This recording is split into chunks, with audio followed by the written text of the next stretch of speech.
Pemirsa, aksi kejar-kejaran terjadi antara polisi dengan pengedar sabu di kota Medan, Sumatera Utara. Para pengedar panik berhamburan hingga nekat menceburkan diri ke sungai demi menghindari kejaran polisi.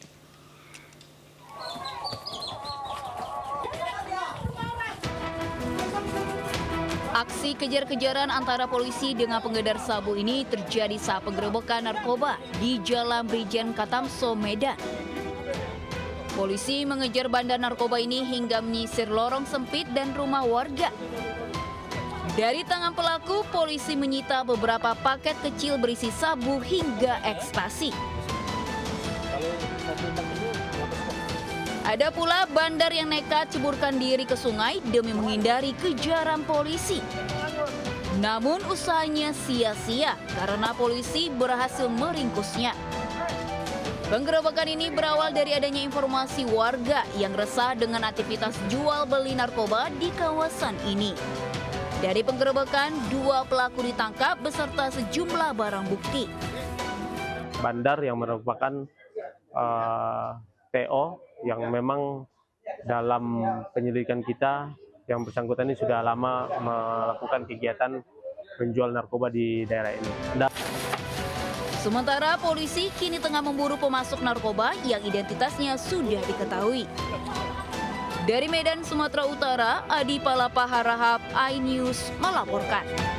Pemirsa, polisi meringkus pasangan suami istri dan adik pelaku pemalsuan voucher sembako gratis Koperasi Karyawan Rumah Sakit Islam Jakarta. Ya, petugas menyita barang bukti ratusan paket sembako hasil kejahatan, stempel dan ratusan lembar voucher sembako palsu.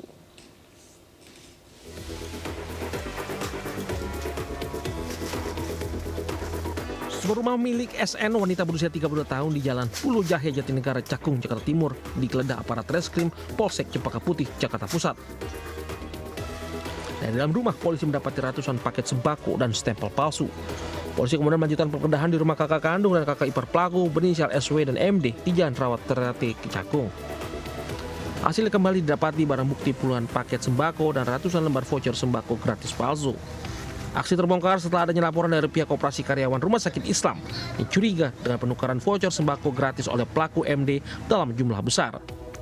Para pelaku mengaku aksi telah dilakukan sejak November 2024. Barang-barang sembako itu ditukar, setelah itu dikumpulkan. Dan ada yang dipergunakan sendiri dan dijual.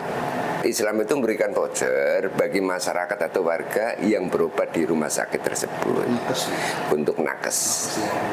Nakes 50, pasien 50. Kini polisi masih melakukan pengembangan kasus, sementara para pelaku yang diamankan masih dalam pemeriksaan. Akibat aksi pelaku, pihak rumah sakit alami kerugian mencapai hingga puluhan juta rupiah. Dari Jakarta, Rani Sanjaya, iNews melaporkan.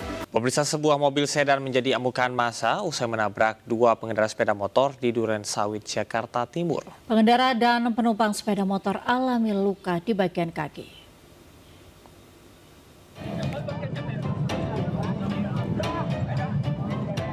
Mobil sedan ini ringsek diamuk massa di Jalan Raya Kalimalang, Duren Sawit, Jakarta Timur. Kaca mobil bagian depan, samping, dan belakang pecah. Beruntung 3 orang penumpang mobil berhasil diselamatkan warga. Menurut warga, aksi pengerusakan mobil dipicu karena sang pengemudi kabur usai menabrak pengendara sepeda motor. Sebelumnya, mobil melaju dari arah Kokas menabrak pengendara motor namun kabur hingga dikejar sejumlah warga. Setiba di Jalan Raya Kalimalang, mobil kembali menabrak sepeda motor hingga penumpangnya mengalami luka pada bagian kaki. Emosi, mobil pun menjadi sasaran amukan warga. Orang pelaku ini dari Kokas, kejar-kejar sama orang, katanya nabrak, kabur, lari ke sini, nabrak lagi di Bangkalan Jati dengan Mbak Eta gitu. Akhirnya kena di sini. Berapa orang tuh? 3. Guna kepentingan pemeriksaan, mobil beserta 2 unit sepeda motor ini diamankan ke kantor Laka Lantas Jakarta Timur. Dari Jakarta, Miftahul Gani melaporkan. Kemunculan sejumlah titik kolam lumpur panas di area perkebunan warga desa Roburan Dolok, Mandailing Natal, Sumatera Utara menghebohkan warga setempat. Warga menduga kolam lumpur yang muncul tiba-tiba sebagai akibat dari dampak pengeboran sumur panas bumi oleh perusahaan geotermal PT SMGP.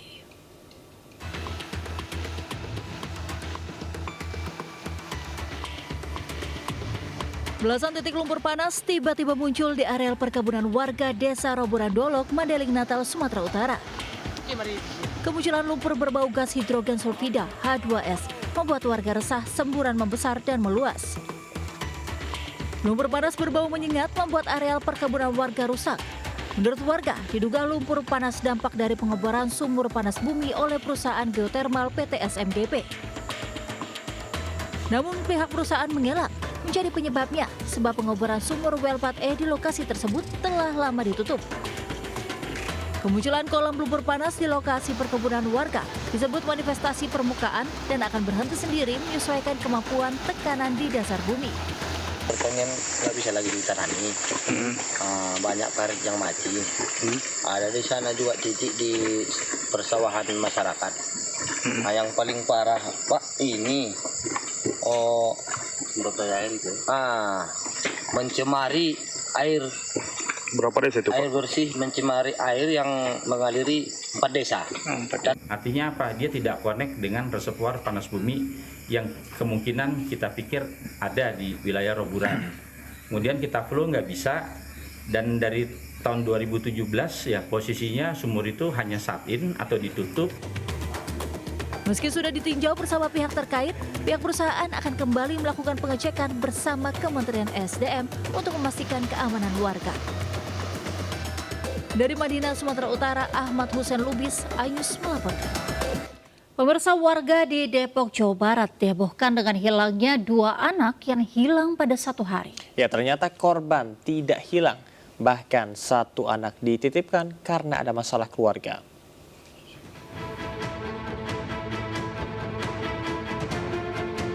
Kami mohon maaf atas kejadian yang sudah terjadi yang merasakan pihak sekolah, orang tua, murid, dan masyarakat. Bahwa kasus hilangnya adalah bukanlah kasus penculikan, melainkan masalah internal keluarga kami. Bahwa adalah sangat merindukan papahnya agar papahnya segera pulang untuk menemui Adila. Ibu korban meminta maaf pada semua warga Depok. Kasus hilangnya anak di Cinere dan Krukut, Limo, Depok ternyata hanyalah tipu-tipu yang melibatkan orang tua korban. Kedua anak hilang secara terpisah. Anak yang di Limo hilang saat di rumahnya, sementara anak yang di Cinere hilang setelah anak pulang sekolah. 1 korban naik angkot ke Blok M saat ibunya mencuci pakaian, sementara 1 korban lainnya ternyata dititipkan ibunya di Kranji, Ciputat. Kedua korban memiliki masalah keluarga. Kamu pura-pura hilang aja, mungkin nanti orang tuanya, bapaknya bisa mengetahui dan datang gitu. Jadi itu hanya apa ya? Rekayasa saja. Sebaiknya jika bermasalah dengan keluarga, diselesaikan dengan baik tanpa merekayasa, apalagi sampai menghebohkan warga. Dari Depok, Jawa Barat, Yung Rizky, iNews melaporkan.